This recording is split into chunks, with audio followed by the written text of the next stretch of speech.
A mí me gusta pensar y me da menos ansiedad pensar que estos eventos son para contarles cosas que he aprendido a lo largo de mi ejercicio profesional, entre otras cosas, unos aspectos más bien de chisme y otras que ustedes puedan preguntarme y compartir algún tipo de conocimiento conmigo que nutra ese ejercicio de reciprocidad. ¿Sí? Aquí yo no sé muchas cosas, sino sé cosas. Y en la medida que ustedes tengan alguna pregunta, siéntanse en la libertad de también poder interrumpirme, ¿vale?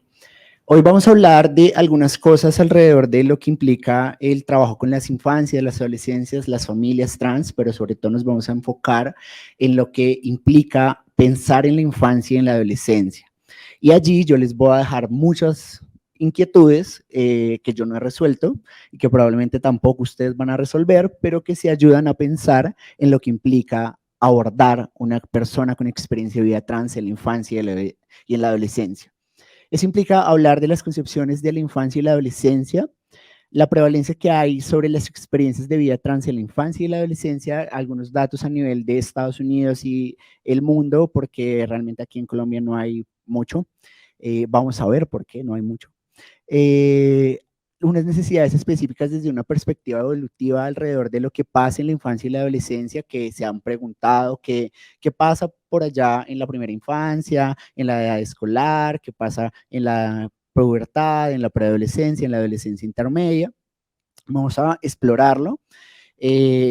Estuve pensando también muchas cosas alrededor de qué poner en estas diapositivas. Me alegra haber puesto lo que puse porque muchas de esas cosas que no puse ya las han hablado, como los determinantes sociales en salud, otras cosas alrededor de las categorías de identidad de género y orientaciones sexuales y otras cosas también les contaré si ustedes quieren saber al respecto. Y por último vamos a hablar de las consideraciones sobre el buen trato y las prácticas afirmativas, que son como la respuesta y a lo que estamos hablando en este simposio y lo que implicaría pues hablarlo desde una perspectiva en la infancia y la adolescencia. Vamos a ver también cómo, al menos para este ser profesional en psicología, eh, implica pensar en los agentes socializadores y no en las personas socializadas. Eso quiere decir pensar en quiénes somos como sociedad a la hora de construir una persona en unos términos sociales y psicosociales específicos y no qué pasa con esa persona necesariamente en nivel evolutivo, ¿vale? Eso pues implica pensar que la infancia y la adolescencia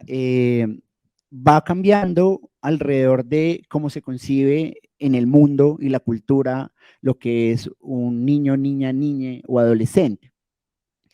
Para la UNICEF, la infancia significa algo más que el tiempo que transcurre entre el nacimiento y la edad adulta, y que a su vez entonces implica un estado y una condición de vida sobre un individuo en sus primeros años de vida y posteriormente en sus años, dependiendo del momento en el que hablemos, eh, cómo se entiende esa infancia y la adolescencia, porque incluso pues el término infancia es relativamente nuevo, ¿no? Antes hablábamos de adultos en miniatura, por ejemplo. Hablábamos de que la noción social de la infancia era pensar que habían adultos que eran muy chiquitos y que entonces servían en la época de la industrialización para trabajos donde necesitábamos seres muy chiquitos en esas situaciones. Y de ahí viene un poco esa noción, luego cambia, hay una serie de principios y normas internacionales que se comienzan a construir hasta llegar a pensar en que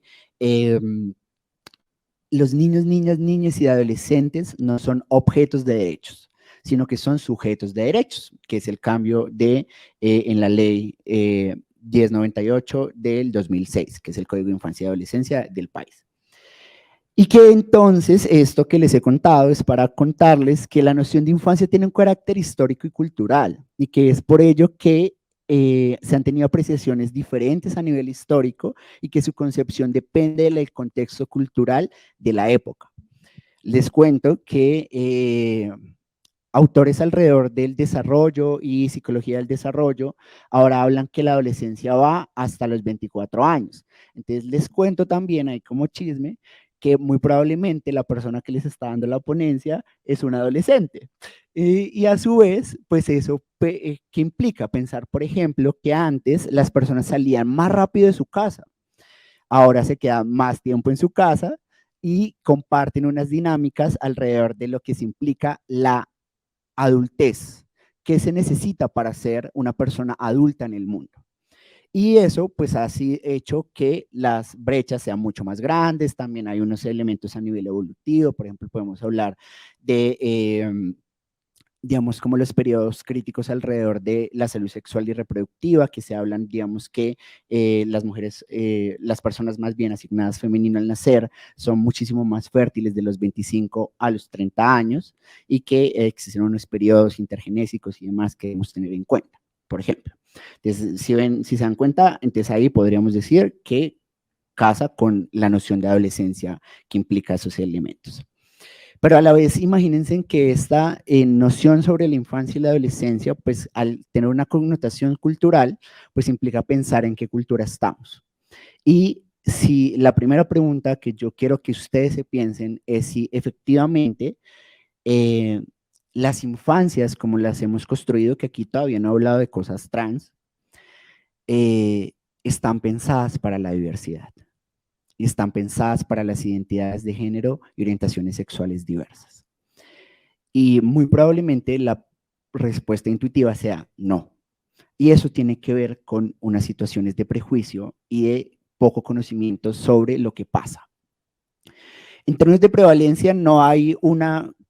cifra clara entre lo que he buscado mapeando desde el 97 al 2021 que nos hable de cuál es la proporción de personas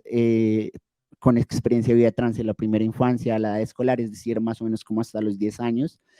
No hay ninguna clara, o sea, hay algunos estudios de caso, hay algunas cosas que se mencionan allí, pero no se dice cuántas personas hay.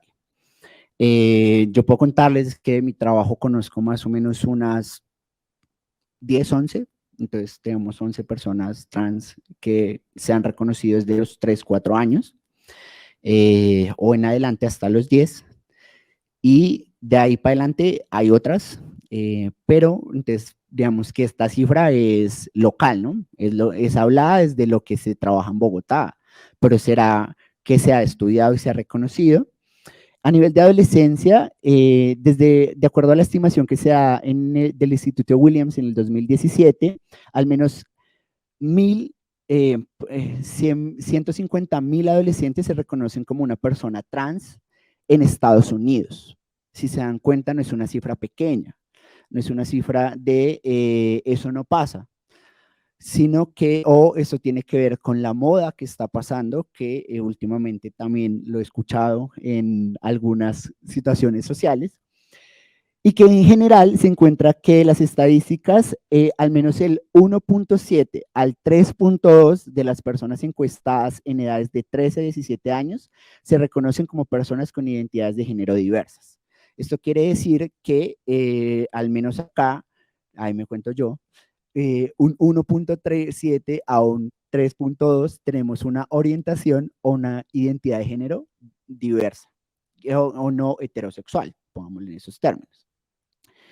Estas estimaciones tienen una connotación cultural y es con el cambio de perspectiva, dado que las cifras son el doble del 2013 al 2015.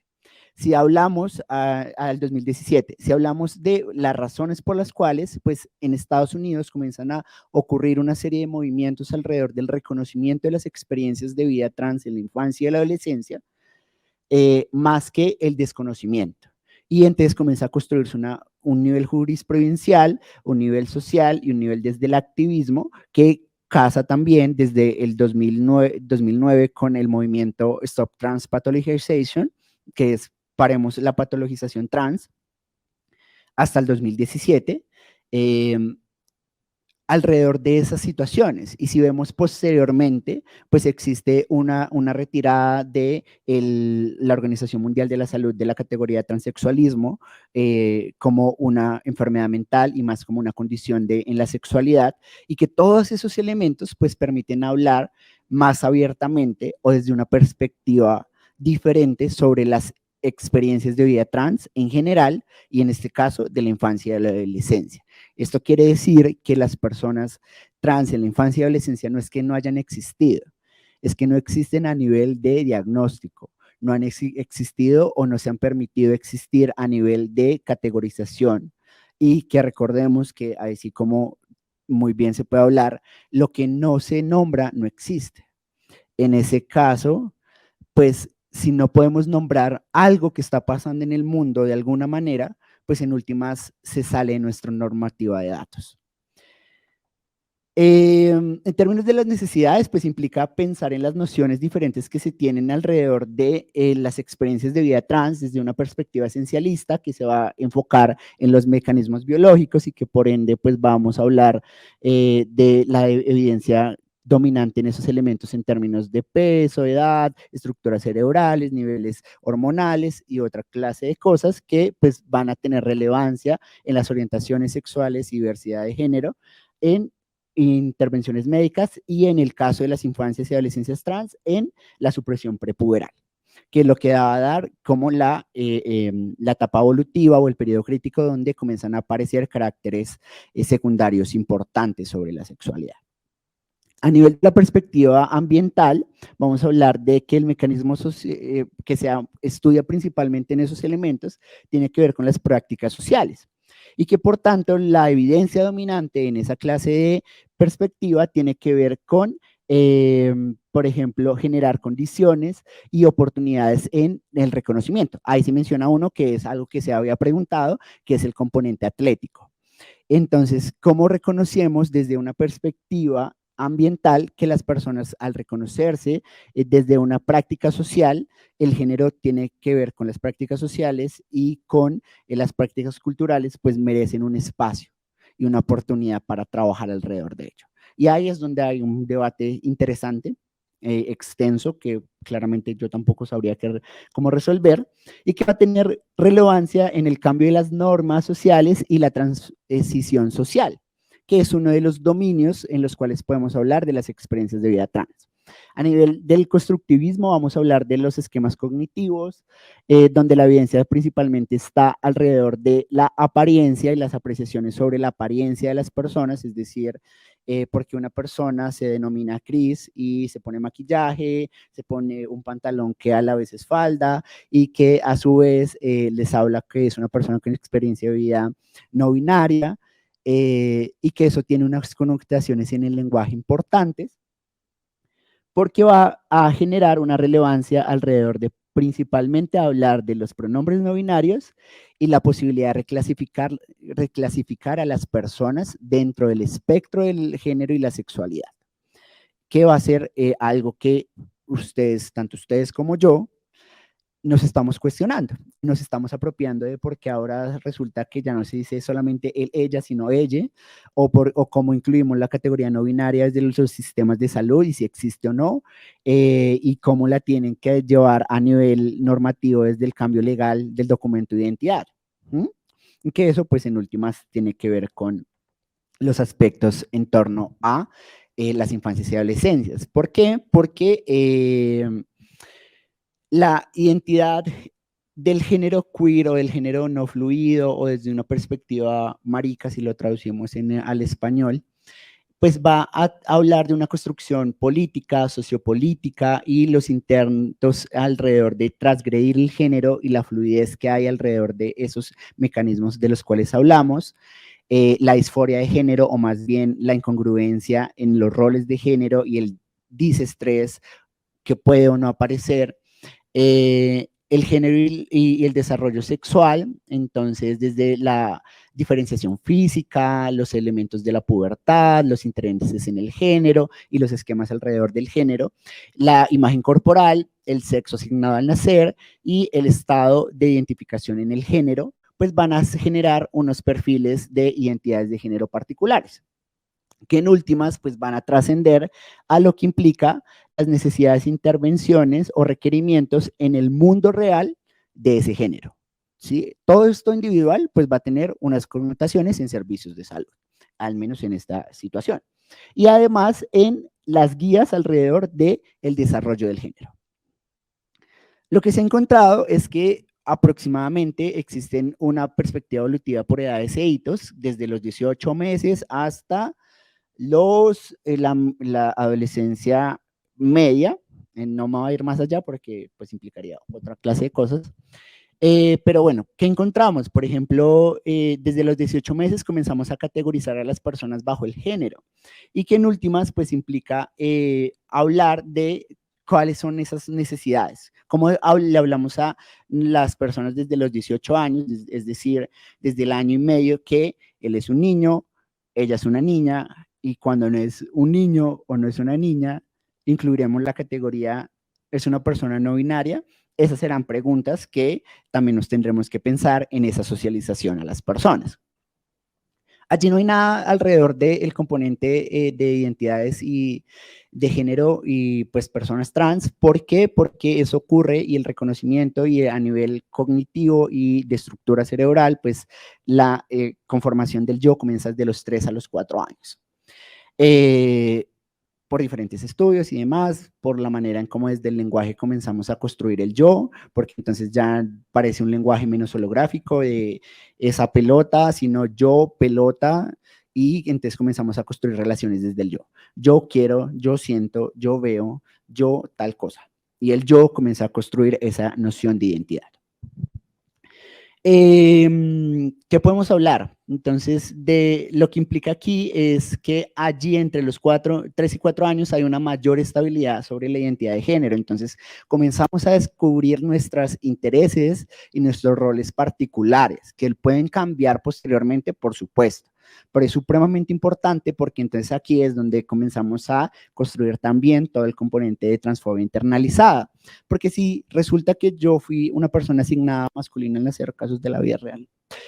y yo quiero peinarme de una manera particular y me dicen, eso no lo hacen los niños, entonces yo comienzo a construir una relación de si yo me reconozco como un niño o si me reconocen como un niño porque no existe algo diferente a niño o niña, está delimitado en términos de poder, como que no entra mi idea, ¿no? Y eso pues implica poder pensar en diferentes aspectos de esa transfobia que se comienza a desarrollar. En edad escolar, pues lo que implica, me quedan como 5 minutos porque yo hablo mucho y voy a hablar de solamente las necesidades específicas en el género. En la edad escolar vamos a hablar de poder monitorear las elecciones sociales sobre el género, es decir, si a las niñas les gusta solamente jugar con muñecas o no, o si a los niños solamente jugar con fútbol, soportar o apoyar a las personas respondiendo al bullying y a las situaciones de estigma desde hablar con las personas importantes en la adultez, establecer planes de apoyo y de seguridad alrededor del acceso a los baños, cuando no existe, educar sobre los procesos de transición, que eso también lo he mencionado en estas charlas. En la pubertad o en la preadolescencia, pues vamos a hablar de escanear algunos elementos sobre la disforia en el cuerpo y si se presentan desórdenes o problemas con la alimentación. En la pubertad vamos a hablar que entendamos, que puedan las personas entender sobre los efectos que tienen la supresión prepuberal y discutir, es decir, tener en cuenta a esas infancias y adolescencias sobre esa decisión. Y si están de acuerdo con toda la información que se pueda brindar. Obviamente es de un lenguaje adaptado. Y en la adolescencia intermedia, pues entender que existen posibilidades de intervenciones afirmativas hormonales y discutir las potenciales implicaciones, así como entender el futuro de la fertilidad que pueden tener y que, aunque es una posibilidad, sí debe ser una connotación informada para preservar. ¿Cómo podemos preservar la elección de ser fértil o no? En la adolescencia tardía, pues vamos a hablar de pues, prepararnos para necesidades alrededor de intervenciones quirúrgicas y pues ya finalmente cuando nos lanzamos a la adultez, pues hablar de el soporte en la salud sexual y reproductiva y poder navegar sobre el potencial estigma que existe en la adultez, incluyendo en el empleo y la habitabilidad o la vivienda. Eso implica pues que los principales riesgos están en términos de seguridad, habitabilidad de calle, inequidad en salud, acceso a servicios de salud y salud sexual y reproductiva, entendida como en este caso pues enfermedades de transmisión o de sexual o infecciones. Y que las prácticas principales pues implican tener prácticas afirmativas desde el lenguaje, evitar asumir el género, considerar los tránsitos como un abanico de posibilidades y no como un porcentaje de logro, es decir, que las personas pueden transitar a nivel social, hormonal, corporal y legal y explorar los privilegios y posibles desventajas, es decir, los sistemas de opresión, que el tiempo ya no me da para contarles cuáles son, pero vamos a pasarnos para allá como a manera de conclusión de, uno, las variaciones de género no son trastornos, por múltiples razones que ya hemos escuchado en este simposio. Dos, las presentaciones de género son diversas y variadas entre culturas y por tanto requieren de nuestra sensibilidad cultural.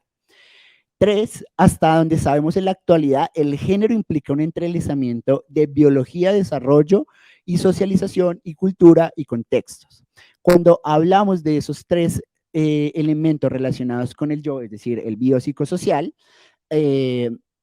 con el yo de género de cualquier persona. Es decir, no podemos desconocer que una persona solamente sea hormonas,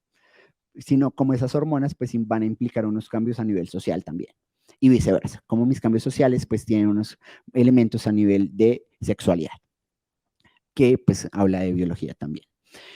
Cuarto, que el género puede ser fluido, que no es binario, que tanto en un momento particular como si cambia dentro de un puede ser particular o que puede y que se mantenga o que puede cambiar. Quinto, que si hay patología, más a menudo se deriva de las acciones culturales, el ejemplo, transfobia, homofobia, sexismo, que de algo personal, es decir, de algo intrínseco a la persona, en el caso de la infancia y la adolescencia para esta situación, que puede ser generalizable también para personas con experiencia de trans en la adultez. Muchas gracias. Este es un poco como los sistemas de opresión, hablando de edad, raza, bueno, sexo, género, discapacidad, tamaño, peso, que pues eso pues implica pensar en una perspectiva pues diferencial e interseccional. Muchísimas gracias. Qué pena tanto en tan poquito.